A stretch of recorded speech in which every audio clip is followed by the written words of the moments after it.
ক্ষেত্রে অনেকে যে ভুলটি করেন তা হলো জামাতে নামাজের গুরুত্ব দেন না, অথচ নফল ইবাদতের থেকেও ফরজের গুরুত্ব বেশি।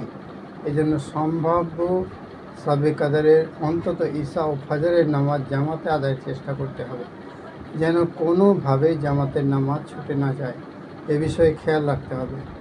তাহলে হাদিসের ভাষা অনুযায়ী সবে কাদরের ফজিলত লাভ হয়ে যাবে ইনশাআল্লাহ। হাদিসে এসেছে, যে ব্যক্তি এশা ও ফজরের নামাজ জামাতের সঙ্গে পড়ে সেই জন্য সারা রাত দাঁড়িয়ে নামাজ পড়ার।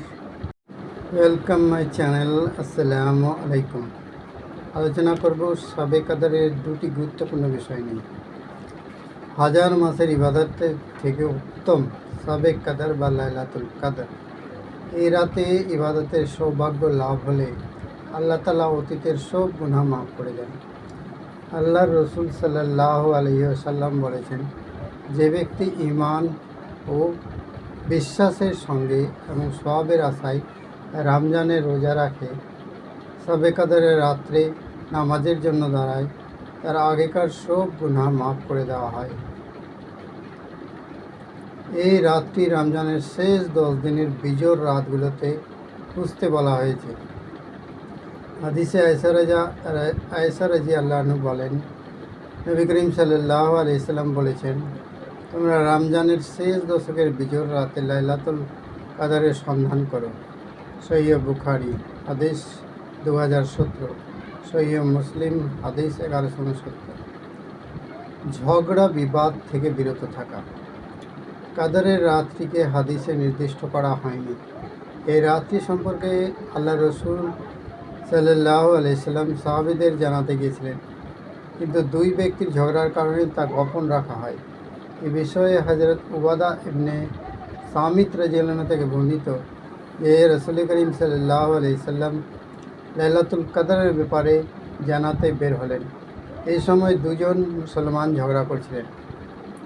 তখন নবী করিম সাল্লাল্লাহু আলাইহি সাল্লাম বললেন, আমি আপনাদের লাইলাতুল কদরের ব্যাপারে অবহিত করতে বের হয়েছিলাম, কিন্তু অমুক ব্যক্তি বিবাদে লিপ্ত হয়, তা সেই জ্ঞান থেকে উঠিয়ে নেওয়া হয়েছে।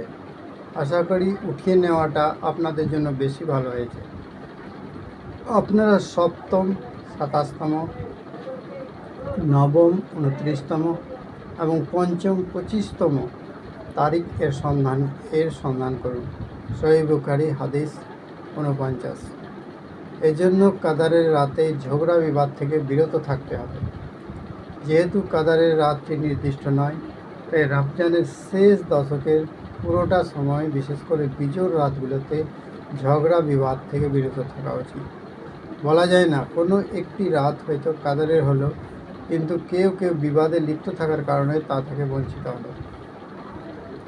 এশা ও ফজর নামাজে জামাতের সঙ্গে আদায় করতে হবে। কাদরের রাতের ফজিলত ও বরকত লাভের জন্য মোটামুটি সবাই রাতভর নফল নামাজ ও অন্যান্য ইবাদত করে থাকেন। এক্ষেত্রে অনেকে যে ভুলটি করেন তা হলো জামাতে নামাজের গুরুত্ব দেন না, অথচ নফল ইবাদতের থেকেও ফরজের গুরুত্ব বেশি। এজন্য সম্ভাব্য সবে কদরের অন্তত ঈশা ও ফজরের নামাজ জামাতে আদায়ের চেষ্টা করতে হবে, যেন কোনোভাবেই জামাতের নামাজ ছুটে না যায়। এ বিষয়ে খেয়াল রাখতে হবে। তাহলে হাদিসের ভাষা অনুযায়ী সবে কদরের ফজিলত লাভ হয়ে যাবে ইনশাআল্লাহ। হাদিসে এসেছে, যে ব্যক্তি এশা ও ফজরের নামাজ জামাতের সঙ্গে পড়ে সেই জন্য সারা রাত দাঁড়িয়ে নামাজ পড়ার সৌভাগ্য লাভ করল। মুসলিম শরীফ হাদিস 656। ভিডিও এই পর্যন্তই। খোদা হাফেজ।